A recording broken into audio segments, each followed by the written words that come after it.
정성호 법무부 장관은 대장동 민간업자 사건에 대해 검찰이 항소를 포기한 것과 관련해 문제가 없다고 밝혔습니다. 그러면서 검찰의 수사를 둘러싼 여러 논란에 대해 문제의 소지가 있다고 말했는데요. 서울중앙지검에 취재기자 나가 있습니다. 이동훈 기자. 네, 서울중앙지검입니다. 대장동 개발비리 사건 항소 포기와 관련한 논란이 지속되는 가운데 정성호 법무부 장관은 항소를 안 해도 문제가 없다고 판단했다고 밝혔습니다.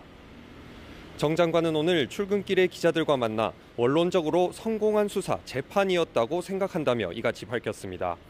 유동규 전 성남도시개발공사 기획본부장이 구형보다 1년이 높은 징역 8년이 선고된 점 등을 이유로 꼽았는데요.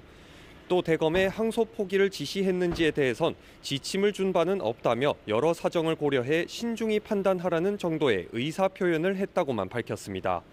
앞서 사건을 담당했던 강백신 대구고검 검사가 장 차관이 항소를 반대한다는 이야기를 들었다고 주장한 데 대해선 추측일 것이라며 저희가 의심스럽다고 맞받았습니다.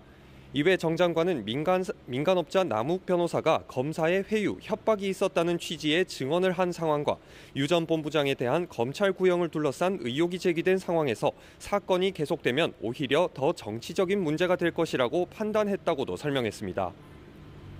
아울러 이재명 대통령 재판과의 관련성을 묻는 질문엔 관계가 없다며 선을 그었습니다. 정 장관은 또 검찰 내부의 반발에 대해서도 내란 수괴인 윤석열 전 대통령이 구속 취소로 석방될 때 일선 검사들의 반발이 있었느냐고 반문했습니다. 그러면서 그동안 검찰이 얼마나 많은 권한을 남용하고 사건을 왜곡했는지 국민들은 알고 있다며 이제 거기서 벗어나야 한다고 했습니다. 네, 검찰 내부 반발은 아직 이어지고 있죠. 네, 그렇습니다. 사건을 담당했던 검사들은 물론 지휘 고하를 막론하고 구성원 전체의 반발의 목소리가 계속 이어지는 모습입니다. 앞서 노만석 검찰총장 대행은 어제 중앙지검장과 협의했고 법무부의 의견을 참고했다고만 설명하고 오늘 출근길에선 말을 아꼈고 사의를 표명한 정진우 지검장은 의견이 달랐다고 반박을 해 정 장관의 입장 표명에도 논란은 현재 진행형입니다. 우선 전국지검장들이 공동으로 노대행에게 사태에 대한 추가 설명을 요청했습니다.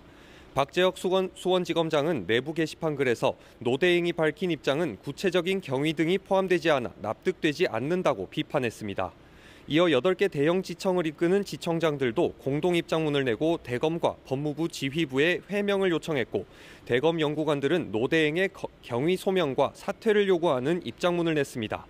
이들은 이번 항소 포기 결정은 검찰의 가장 핵심적인 기능인 공소유지 의무를 스스로 포기한 결과를 초래했다고 비판하며 거취 표명을 포함한 합당한 책임을 다하길 요구한다고 덧붙였습니다. 지금까지 서울중앙지검에서 전해드렸습니다.